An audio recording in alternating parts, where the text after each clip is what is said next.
In this video, I will show you how to attach text to a moving object using Filmora Mobile.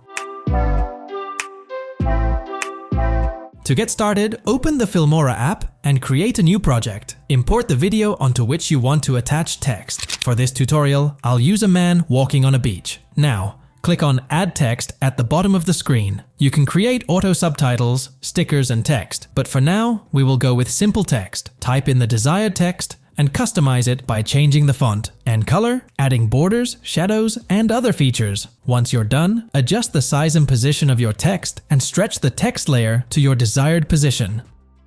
We need to add keyframes to the text layer to track the text along with the moving object. To do this, press the diamond icon, which will appear on the text layer. Similarly, adjust the position of the text after a few frames and add keyframes. It may take some time, but it will be worth it.